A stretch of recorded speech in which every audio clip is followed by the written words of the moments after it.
Let's get this transfer case back together. Some of it you have to do off the tractor and then disassemble it and put it back on, and that will become evident here in a moment. So we start out, I need to get the service bulletin and figure out what I'm going to do about this cap. Can't remember what exactly they suggest for covering it or filling that hole in, but it involves removing that breather, and then the breather will be down here. But I'll look that up later on tonight. In the meantime, I can get this fit. What we do is this middle gear bearing, the one that drives the speedometer, among other things. It's the middle one. The only way to set the bearings on that one is to put the case together with the gaskets and then adjust your shims, because that's the only way you can check the end play. Once it's all on the tractor, there's really no way to check this middle gear. So that's what we are going to do. I think that's set it in there, set this gasket on. I'm not going to dope it for now. Put the cover on, and then tighten the cap, put the cap and the shims on, and check the end play. Then you take it back apart, and you know what, keep the right amount of shims and you're all set.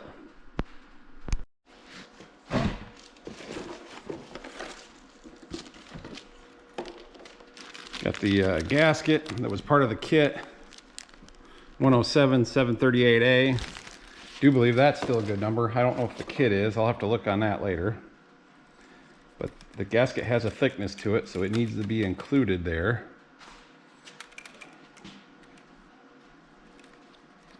And it looks like it's going to line up good. Make sure this surface is all good and clean.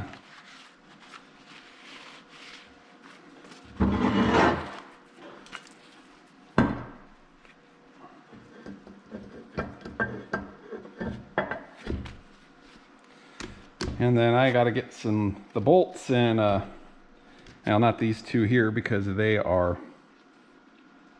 thread into that. I suppose I could put nuts on the back side, but probably just drawing down these 4 should be enough so I can check the bearing load.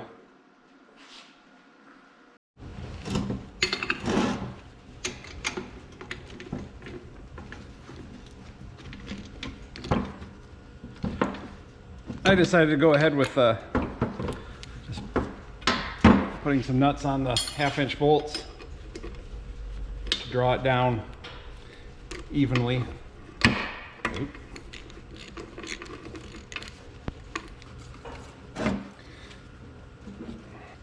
That should get the case tight enough to test this, which feels all right at the moment, but the cap ain't on either.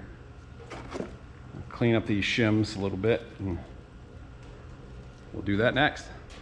There is no gasket for this, just the shims, and then normally there'd be an O-ring in that groove, but we're gonna leave it out for the moment just for testing purposes, make it go apart and back together a lot easier.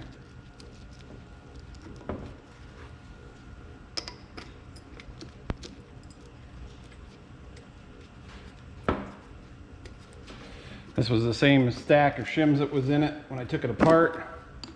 It's as good a place to start as any. I didn't change any bearings, so I'm not expecting any big changes. Probably no change, but maybe, you know, a thin shim out or something. Well, it turns free.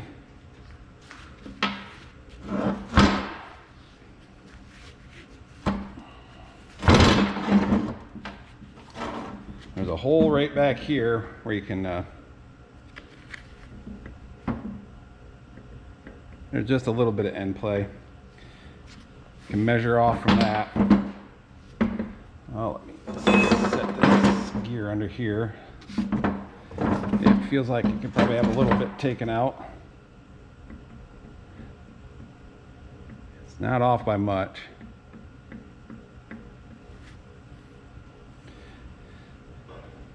I'll get the dial out and we'll see where it's at.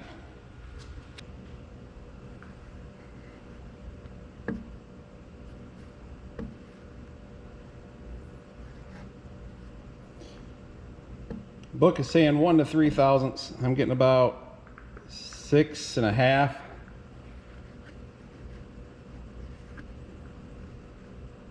So, guess I'll take a shim out, try to find a skinny one, thin one. There's also that lip seal that goes in here, but I'm not installing that until final installation, as well as the O-ring. Let's see. Should be able to feel which one's the thinnest. That feels pretty darn thin.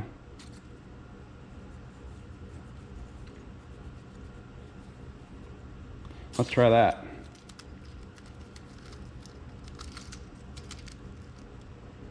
That didn't seem to make any difference. We'll take another one out. What happens is I take shims out, this part here pushes against the bearing race, squeezes it down together more. So it must have been a little on the loose side. Kind of hard to tell when it's all together because you can't reach in there and do it. So we'll try again. I took a little bit thicker one out this time, plus left the other one out because I was still coming up with about 6,000. That's turning smooth. I'm not feeling any end play. Get the indicator set back up. Looks like I'm getting about 1,000th. We're gonna call that good. It's about as close as I'm gonna get it. From what I can count in shims, if I put one of these back in, I'm gonna be over the 3 thousandths. So I'm gonna leave her there.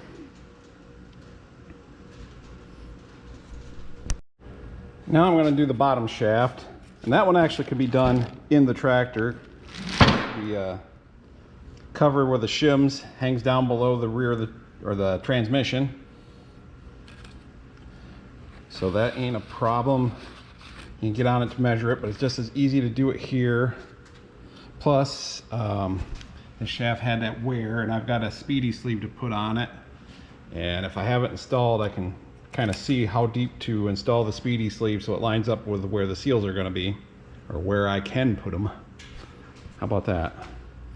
Once again, the gasket needs to be in there. It has thickness, affects the clearance.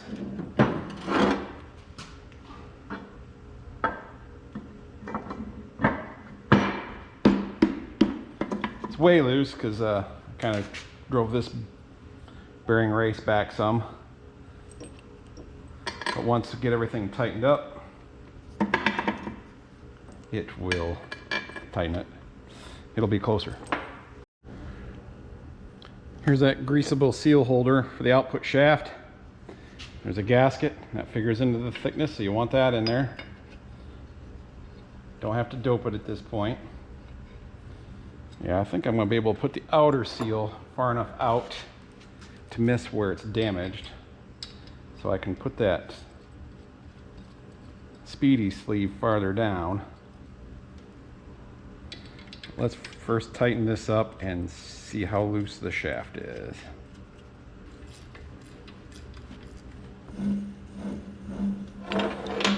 Once again, probably about a thin one. I can feel just a little wiggle in there.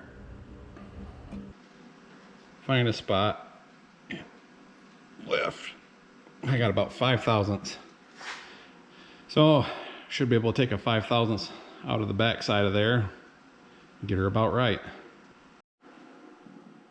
This is about the thinnest shim I could find in there. It measured up about 5 thousandths. So we'll put the cap back on and tighten her down and see what happens. I'll take the O-ring out for now and then put it back in once I know I got it set.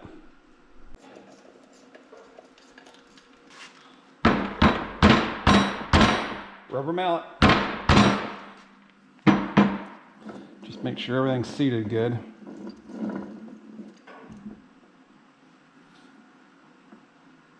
I can feel ever so slight of movement. That's probably about perfect. And I'm getting about 0.02 of movement, which is right in the middle of what they call for, so I really like that one. So now I can move on to trying to get that Speedy Sleeve on there and figure it out. I think this seal's going to be good out there. I'm missing.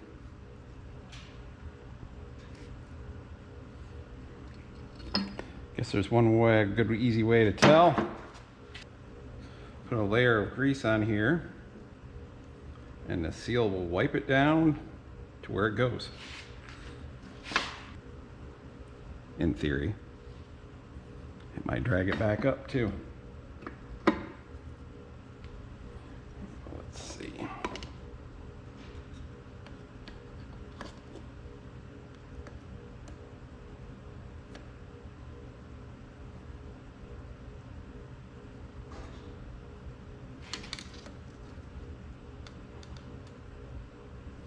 Down about 0.20.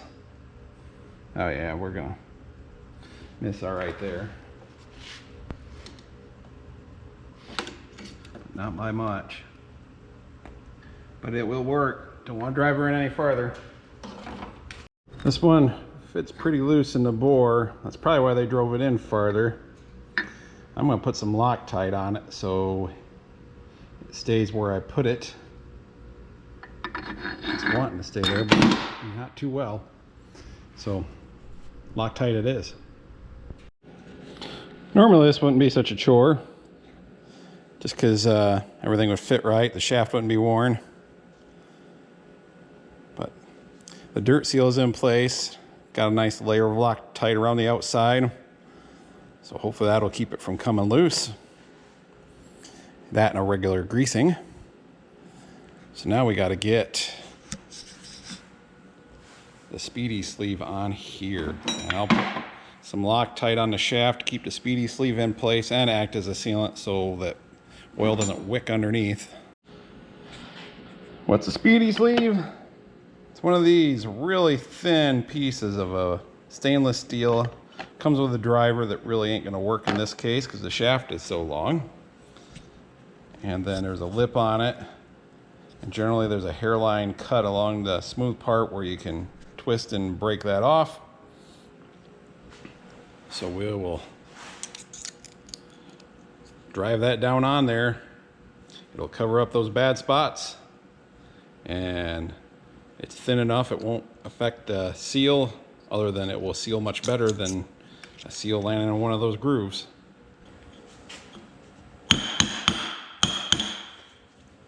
It took a little digging and scrounging to find something to make it work. Maybe I better stop.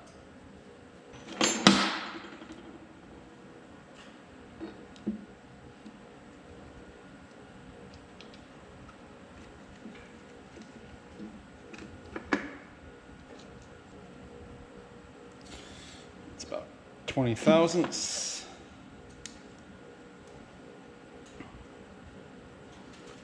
Oh, 82 thousandths there. And I said it was about 20 thousandths is where the upper lip was.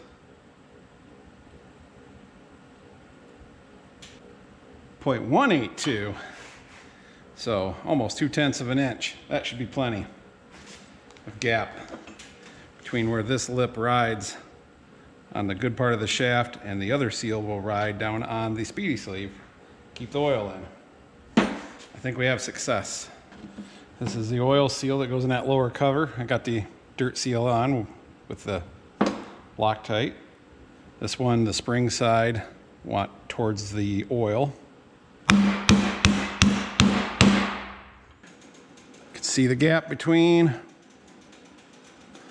the two seals. There's room for the grease to come out, fill that cavity.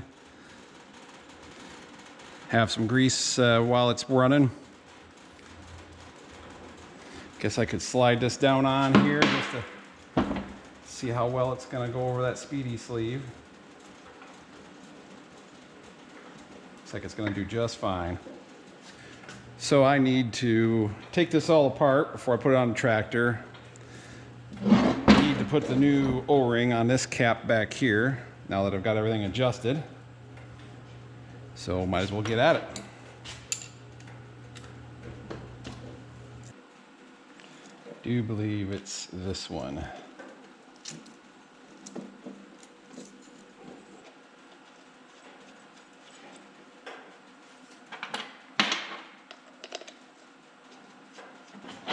Let's get this case back apart.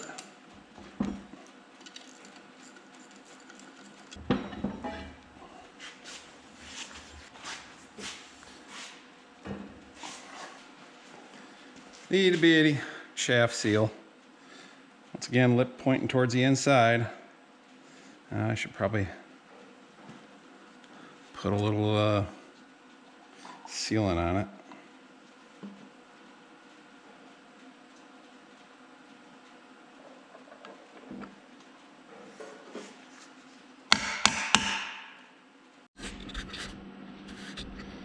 Time to put the D10 in. Spring goes in first.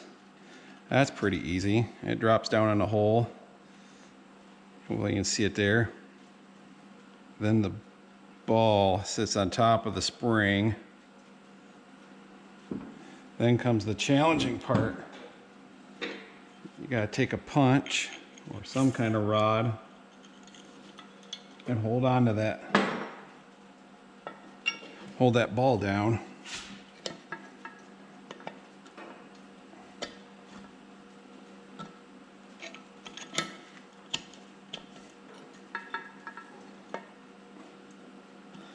This punch might be a little too wide and big in diameter. Careful about it shooting back out at you.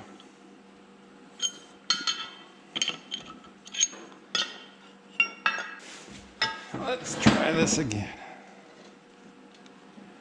Try to get the ball to land on top of the spring. This is definitely easier than doing it in the tractor.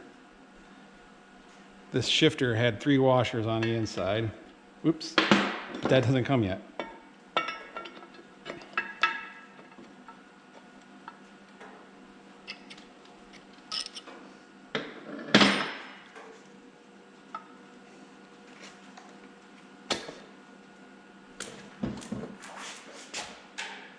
Uh-oh. Gotta go find my ball. Found my ball. Fortunately.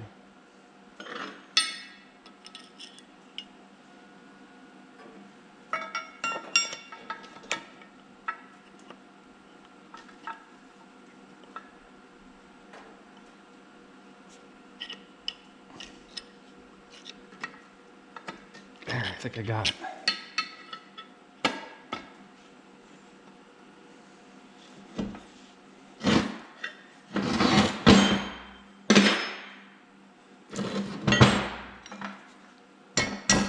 Yeah, got it. So let's go ahead and stick this through here.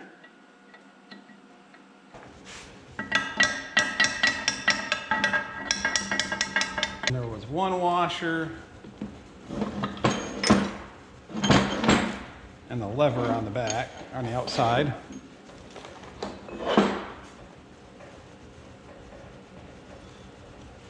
Washer, half moon key.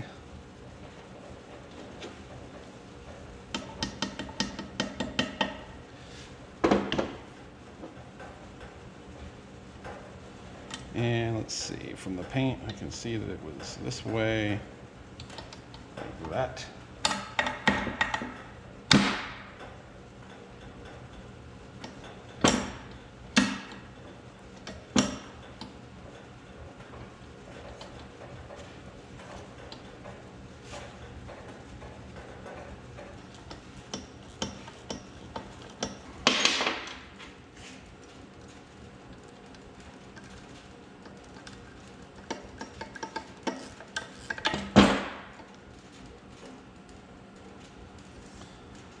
There's that.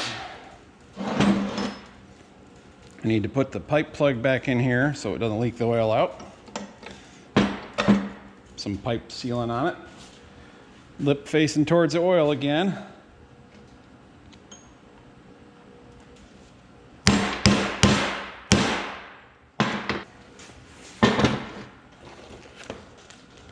Gotta put the seal in the top of the case here. This is the one that's getting pressurized lubrication. So the pressure is actually on the back side, even though there's oil on this side. So you want the spring and the lip facing down in.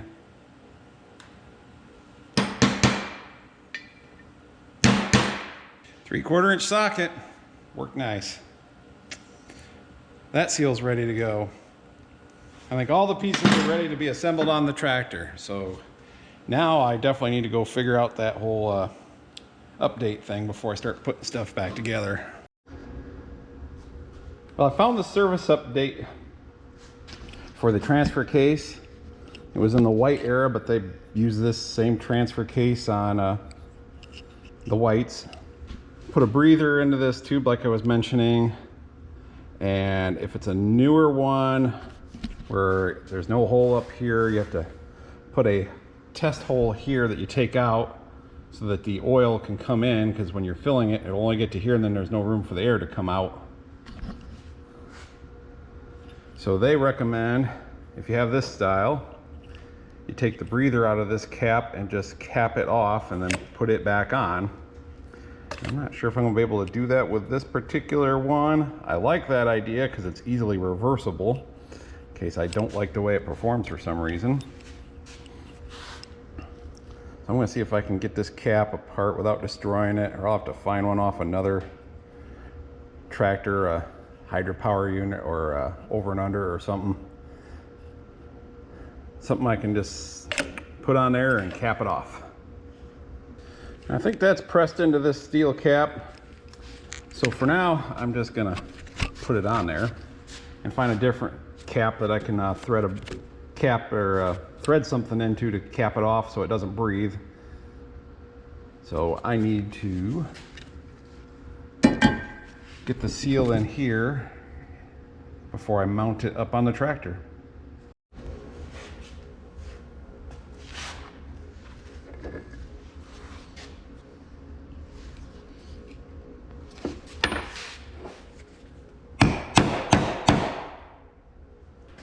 Seal is installed, lip towards the transmission side of things, because that side will be full of oil and this side will only have oil down in the bottom, because this is the top up here, which is on the bottom of your screen, other than when the gears are turning and they bring the oil up, whereas this constantly has oil behind it no matter when the tractor's parked or not. So you want this lip holding the oil back. There's a gasket that goes behind the case, and the biggest thing it seals is that hole that I was checking a preload with on the center gear. That hole that you check through is a leak point if you don't have a gasket there. So I got it go doped up down there where that meets, and around where the bolt holes go through. And then there's also an O-ring here in the back groove. Got these 1/2 inch, and this gasket is one bolt's just a little higher than the other, so it does go a certain direction. Just flip it over if the bolt holes don't line up. But that seal in the case has to go over the shaft right here, so these bolts will help kind of keep everything lined up. These are just 1/2 inch bolts with the heads cut off, acting as dowel pins. So I can slide it on, have the seal centered up, and guide the seal onto the shaft good without catching it and rolling it or something like that. Also holds the gasket in place. Then I'll be able to put the lower 2 bolts in to secure it. And these 2 don't actually go in until the front half is on, because those go through the front half. So I will probably leave them on until I put the front half in place, and that'll help keep the gasket in place and help guide the cover. We'll see how that goes. Something to check, and I mean, it might lead to a lot more work, but this one feels good. I don't feel any looseness in the pinion shaft. If I rotate it, the tractor pretty much starts moving instantly, because it's connected to the rear wheels ultimately. And the big thing is, if it's a little loose in this bearing, then this front seal here can move off center, and then that seal leaks and fails, and you get the same problem again if that's what you tore it apart for. So if it's just a little loose, you might be able to tighten this spanner knot. Just depends on what's going on inside. Fortunately, this one's in good shape. I don't think the transfer case was leaking because it was low on oil. I'm just doing this as a precautionary thing to have good fresh seals in it. So let's slide that cover on.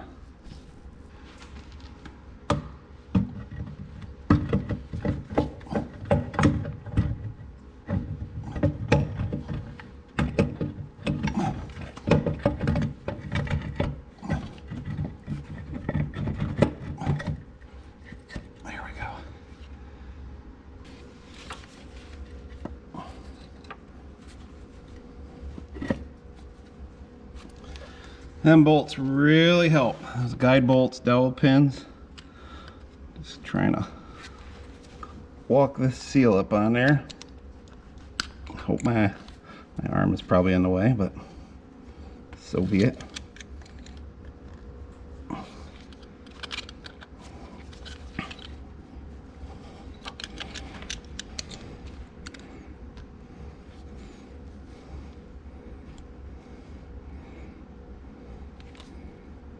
I do have a little film of grease on the seal lip so it slides over better. But this one seemed to be a pretty tight fit. There it goes. It's just a O-ring pick, pokey tool, whatever you want to call it. Real skinny and thin, not too sharp. But that way I can kind of push that seal back as it gets in there. And I think it went good. Got a little grease there. So now I can put these two bolts in down here and tighten that up against the rear end. And I'll be able to change out this cap later on.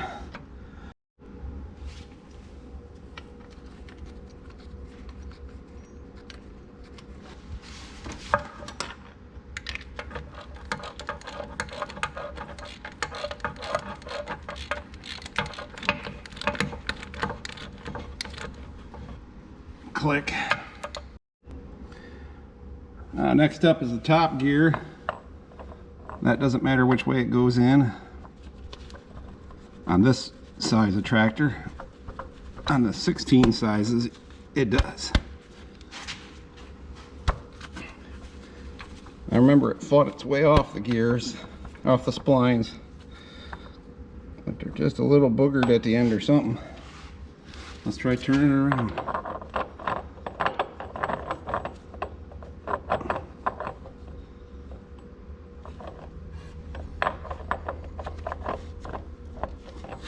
No better.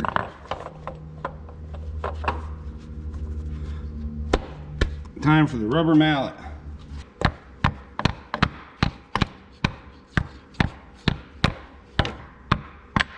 There. Must be something on the outer edge of these splines that's just a little bit out of shape. This is a spiral snap ring. And my kit came with a brand new one, but I was just doing some research online to see what's better. And it says this style has more thrust capacity, less likely to get deformed, and I'm guessing there's a reason Oliver used them for versus the more traditional type of snap ring. You just kind of keep walking it on there in a spiral. That does seem pretty tight. We're gonna go roll with that.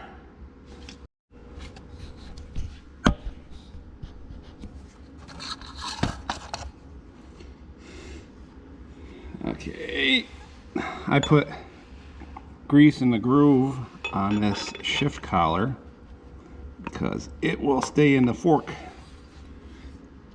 pretty well. Is a guarantee? No, but then the grease will mix in with the oil. No harm, no foul. So we are almost to putting the cover on. I guess I need to dope up my gasket and get that in place. I might use a couple between the dowel pins and the guide bolts up here, it should stay in place pretty good.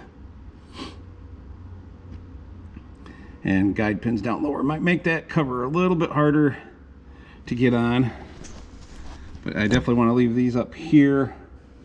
Of course, this will help, but help keep everything lined up so that when the cover comes on, I might still throw the lower ones in, that this seal for up here is nice and square so it doesn't get caught or anything going onto that shaft. This could be an interesting one to film because, well, hands are going to be in the way and I got to stuff shafts in there. So I'll do the best I can. Here are the two shafts. I'm trying to remember. I think I know the bottom one has to be in. I think I can hold the cover out and slide the middle one in after I've got stuff kind of up in there. I could look at the book, but why would I do that?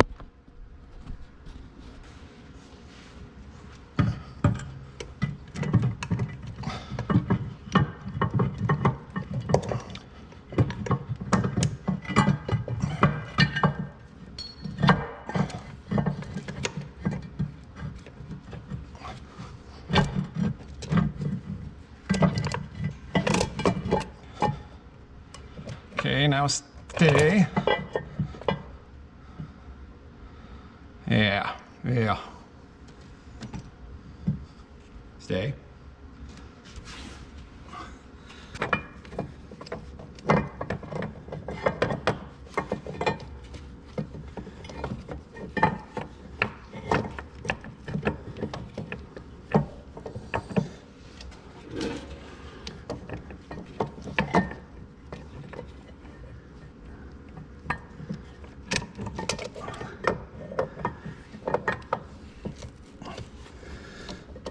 So far, so good. I just need to get that speedometer drive through the hole for the cover. Maybe that end should have gone in first. That didn't seem like it was going to work.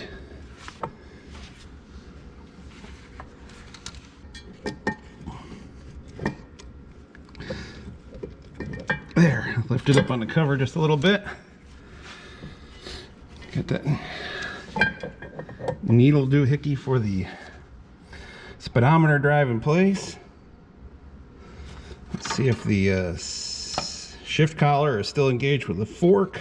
That's good. So I think all I got to do is kind of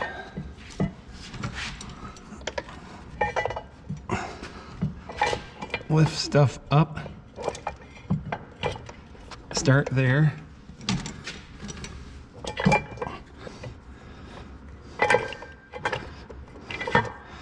okay.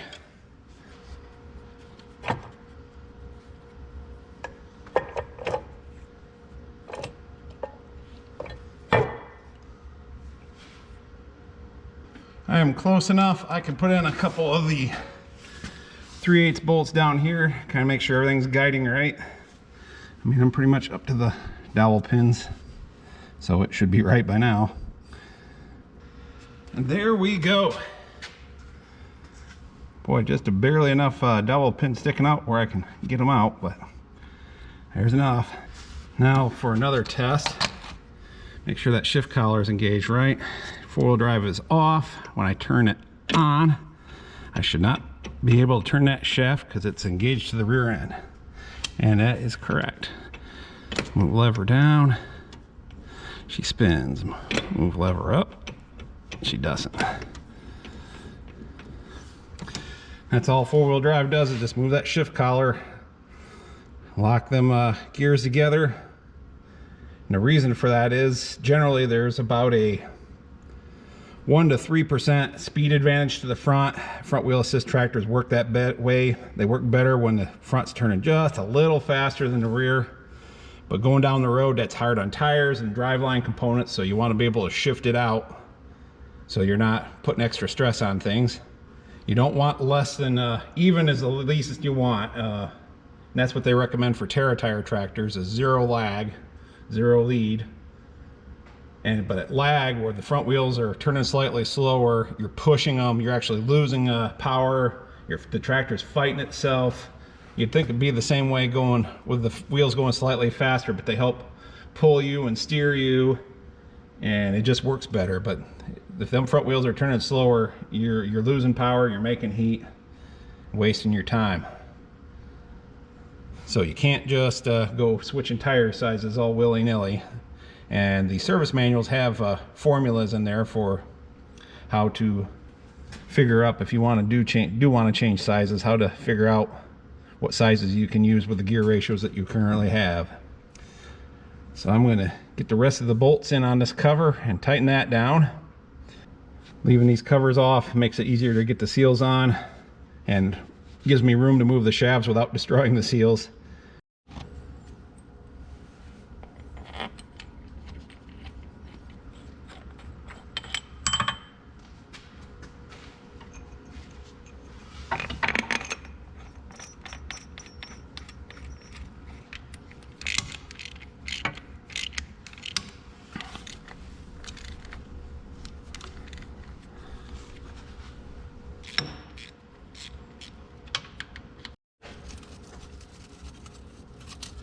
Got my shim stack that I figured out on the bench.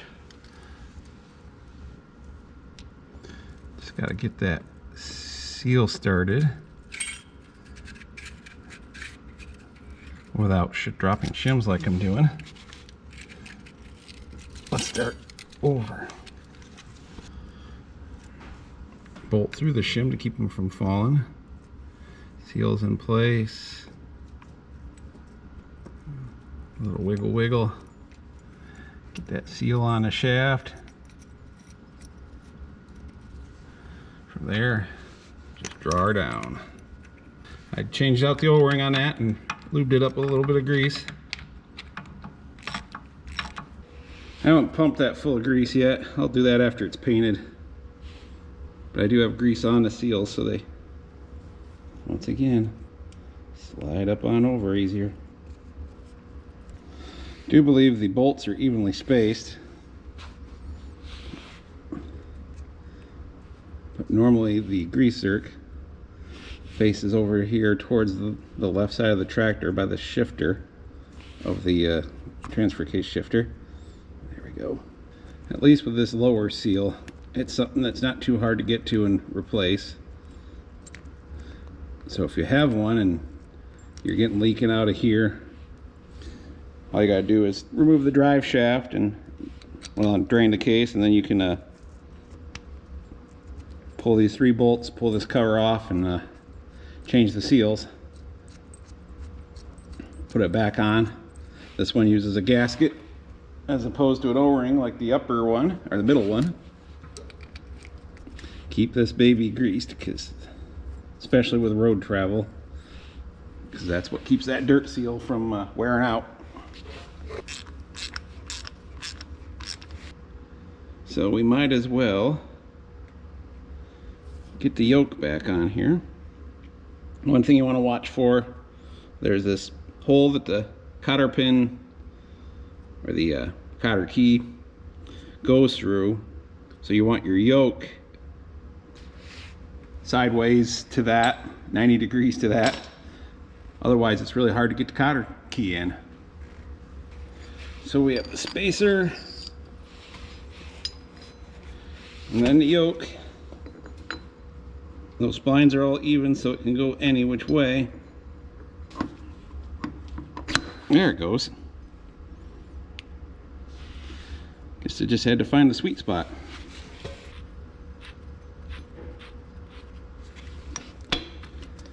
I'm gonna put it in, engage the 4-wheel drive so this doesn't turn on me. And if I've got it in the right direction, it might even drive the two halves of the tractor back together. It's trying.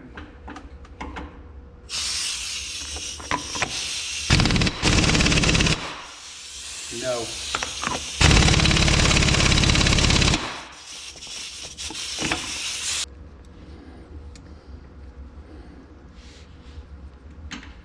When I get this lube blind back on, if nothing else, to keep the dirt out of things.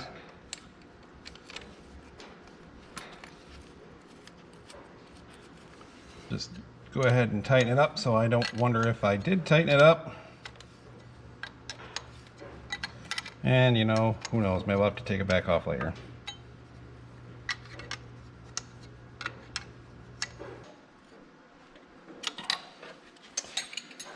And there we have it, a rebuilt transfer case. Just got to roll the two halves back together. I want to make sure those surfaces are good and clean before I do that, and bolt the tractor back together.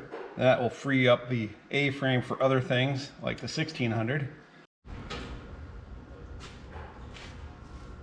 I've cleaned up the gap. Make sure there's not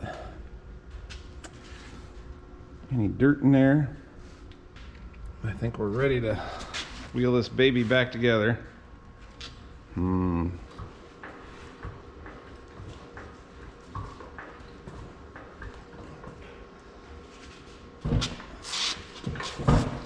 we go.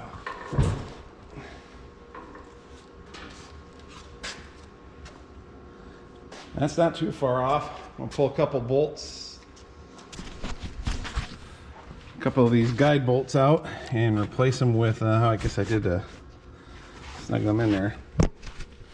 Replace them with the original bolts. Looks like it's also a little low on the bottom.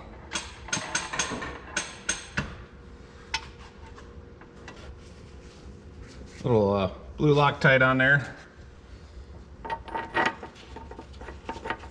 I don't plan on ever taking it apart again.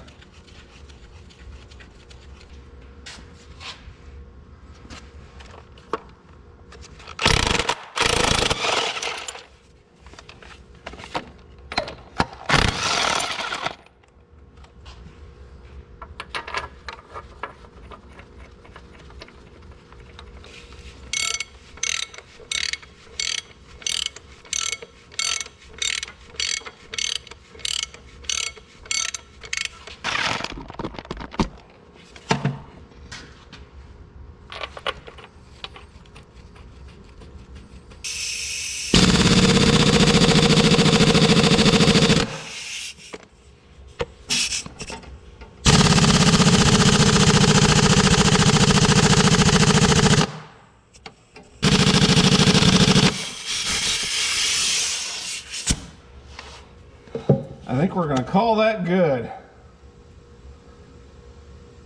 The only way I'm going to get them tighter is with a breaker bar and a big long piece of pipe.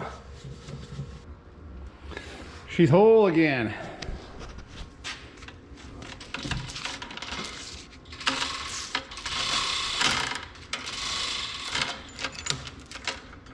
Hopefully I didn't forget anything. That's a great part about recording it, is when I go back and edit it, I can see all the mistakes I made.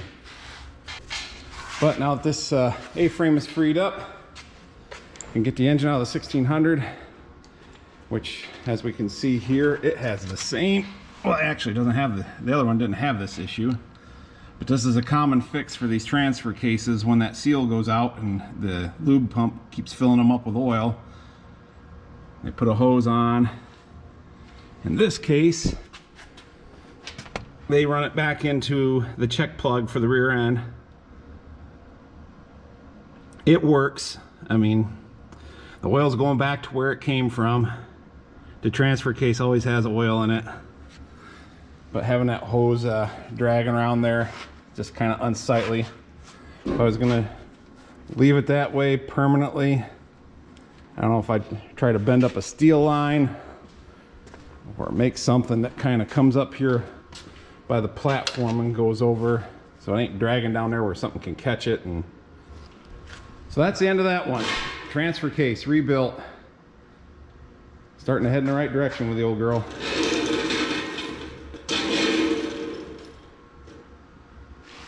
And as always, I appreciate everybody that watches and comments.